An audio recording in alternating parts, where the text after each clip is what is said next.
NHS to clear the backlog of treatment, some NHS leaders are worried that an exodus of unvaccinated NHS staff would put that whole project in peril. Dr. David Nicholl is a consultant neurologist in Birmingham and a committee member for the Doctors Association UK. Welcome to the programme. I see on Twitter you say the last time that we spoke you were getting off a train. Yes, I had a bit of an argument with Jacob Rees-Mogg, you might recall. Oh, that's right. And here you are back. How are you? Well, I think it's important we take infection control more seriously than Jacob Rees-Mogg. Well, leaving that particular politician to one side, let's think about NHS staff being pretty much forced to get the jabs or lose their jobs. That's the direction of travel, says Sajid Javid. What do you think?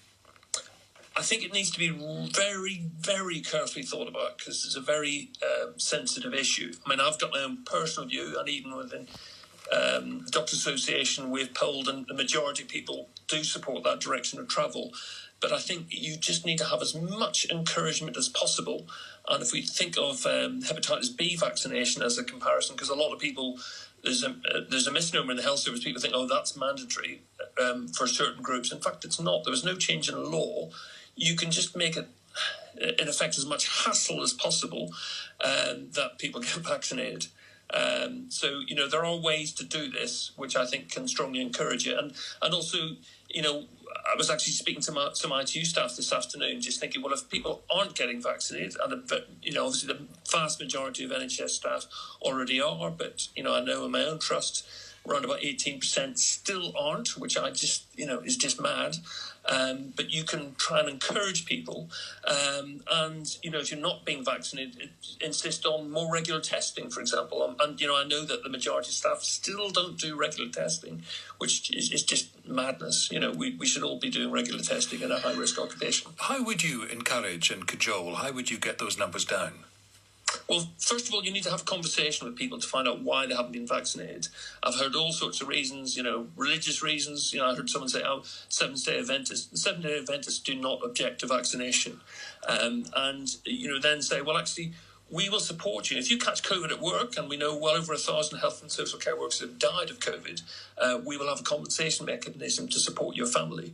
But you need to sign up to the vaccination process, and you need to follow the PPE rules. Oh, I'm still not going to have it. Well, then I would put the question, have you got personal liability insurance to cover if you bring COVID into work? Will you be prepared to be tested every day to make sure you haven't got COVID? And I think the hassle will I'll get vaccinated. I mentioned the NHS backlog and the money being spent with the aim of helping clear that over the coming years. If, and we've seen this happen in care homes after the rules changed, if some NHS staff simply walk out, they say, look, you've tried to persuade me and cajole me, but I'm not interested. How is that backlog going to be cleared if there are fewer and fewer staff, given there are already many vacancies? It's a very good question, and that's why I think it needs to be done in the most sensitive way possible. I think the language that the health secretary uses is incredibly important.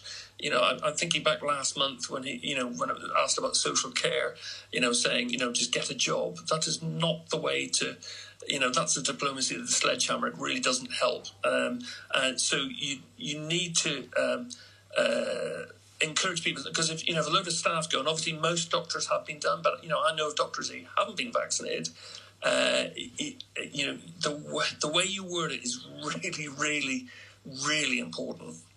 Thank you for talking to us, Dr. David Nicholl.